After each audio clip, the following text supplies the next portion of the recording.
Our topic today is bedbug best management practices for pest management professionals. Management professional, oftentimes referred to as the PCO or pest control operator. Oftentimes you'll hear them called also the bug man. They are licensed by the Structural Pest Control Board and the Department of Consumer Affairs. There are three branches in which pest control is done. Branch 1 is structural fumigation.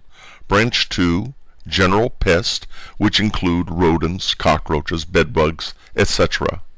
Branch 3 are wood-destroying organisms, termites, and the such. Pesticide application and compliance with the Structural Pest Control Act, regulated by the County Department of Agriculture. The categories of licenses are, first of all, applicator certificate. Those are individuals not trained to identify pests, but apply pesticides only in the presence of a licensed individual. The field representative license, branch 1, 2, and 3, are individuals that are qualified to secure structural pest control work, identify infestations or infections, make inspections, apply pesticides, submit bids for or otherwise contract on behalf of a registered company.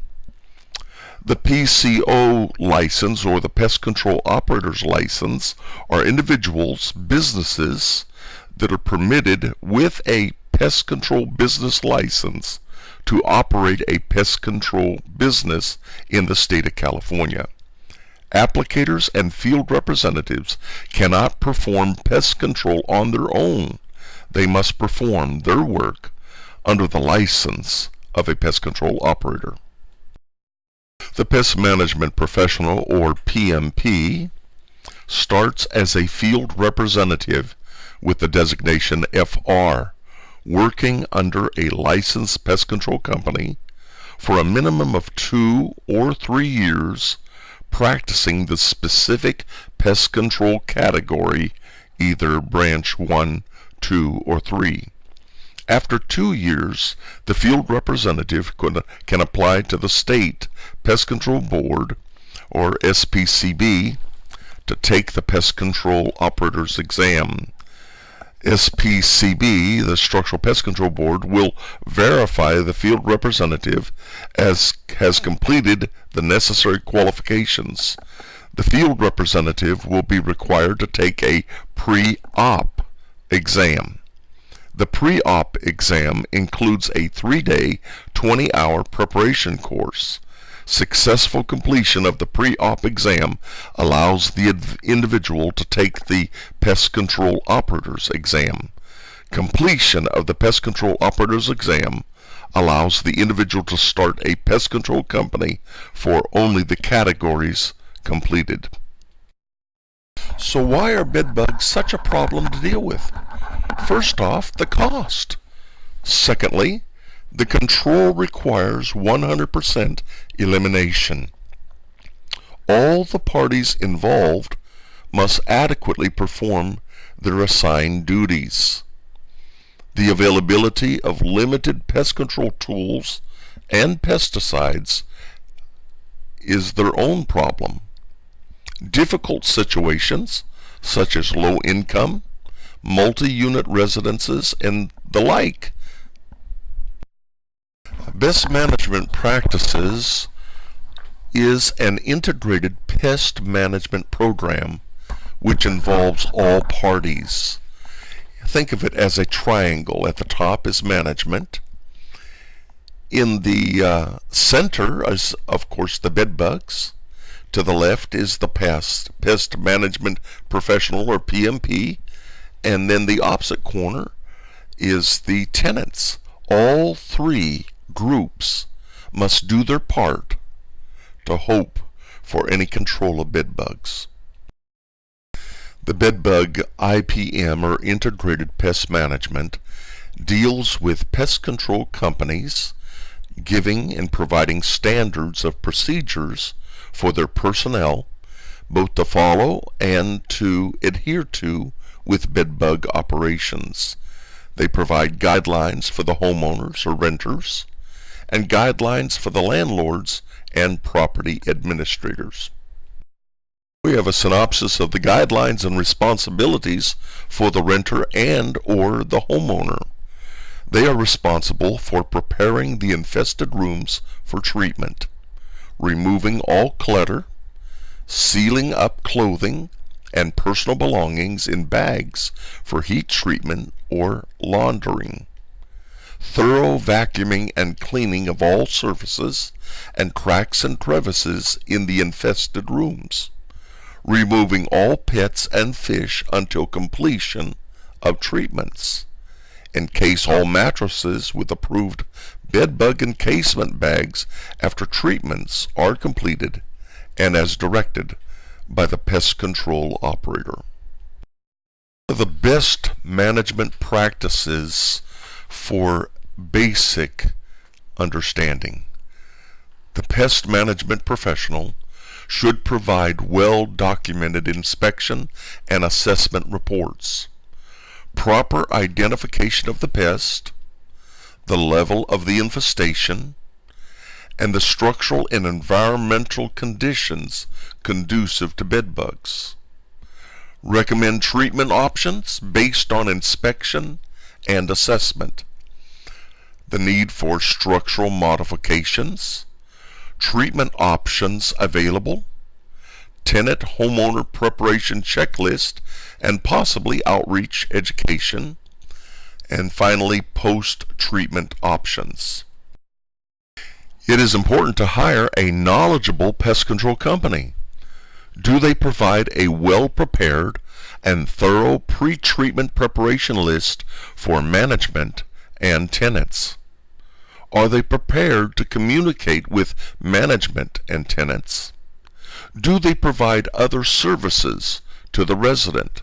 Preparation of the room, treat personal items, encasements, etc. You'd be asking yourself of the PMPs, do they use professional equipment and proper pesticides? Do they follow regulations required for the PCOs or pest control operators? Do they and will they follow pesticide labels?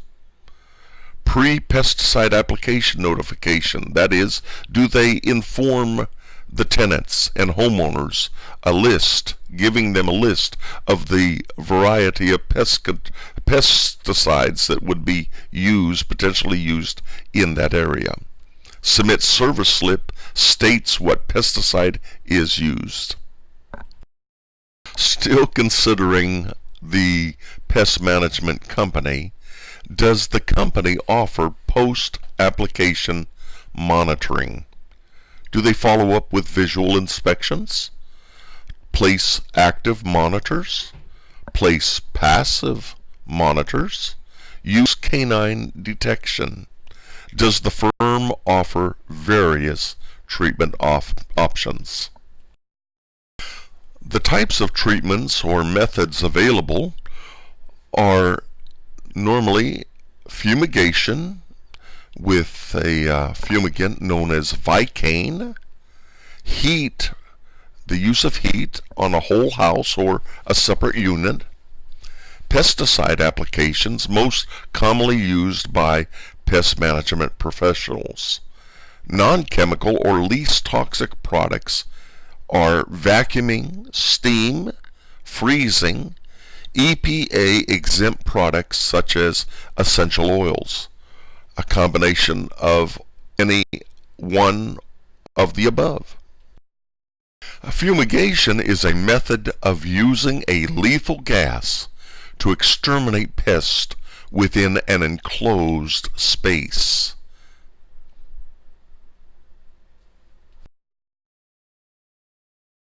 The use of heat for the whole house or a single room, there are pros and cons. The pros are it's effective with a large, widespread infestation. It is effective for cluttered rooms. less tenant preparations. The cons are it's expensive and there are no residual effect. The non-pesticide choice has to do with vacuuming, use of steam, using freezing CO2, or use of encasements on mattresses. Commonly used pesticides are EPA, Environmental Protection Agency exempt or least toxic materials, diatomaceous earth, lemon oil, cedar side or cedar oil and silica. Commonly used pesticides are pyrethroids. To name a few, there's permethrin, beta-cyfluthrin, which is Tempo, deltamethrin, which is Suspend, SC, lambda-cyhalothrin, which is Demand or Seismic. Sumethrin is a product named Bedlam. There are also dual pesticides. That is, those pesticides which have one or more actions, generally two actions. They kill in two different ways. Use more than one active ingredient. Those active ingredients both impacting the bug. There's Sterifab, there's Temperid, there's Transport, and pyrols are a type of chemical that actually change into a pesticide when it's on the inside of the bug. It actually changes, and that's how it kills it from the inside out. There are dusts. Dusts are working on the insect as a desiccant, and some of the desiccants are diatomaceous earth, oftentimes known as DE, silica, limestone, silica combination with diatomaceous earth, and then pesticide only. Insect growth regulators also are employed with them. Capturing the ABCs of professional bedbug management, here's a summary of survey responses by the WIP-MC Bedbug Work Group.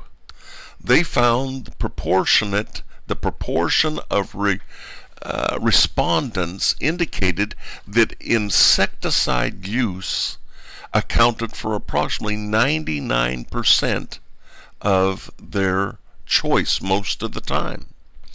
On down from desiccants to encasements, those registered high with those tenants or residential homeowners. Vacuuming was also high, but after that it dropped off with steam, heat. Exclusion was good and high, but spot freezing was the lowest. The proportion of respondents for insecticide use, it was over 50% for those PMPs that were using neonicotinoid and pyrethroid materials, essentially 52%. And then there's other chemicals, other pesticides that the second highest use and choice is chlorophenopure, and then most of the others are under them. Those are the insecticidals that were preferred by the respondents. So now we come to the best management practices summary. The best management practices must be used to achieve control. Without these, no control will be experienced. First of all, know the biology and behavior of the target pest. Secondly, know what treatment options are needed for specific situations. Thirdly, know the difficulties of specific situations and formulate a plan with that in mind. Fourth, recommend structural, environmental, behavioral modifications to reduce bedbug habitat. 5. Choose appropriate pesticide, both toxic and non-toxic, if any, and treat right places. Treat bedbug harborages and potential harborages. Lastly, number 6, ensure tenant and management are informed and know their responsibilities.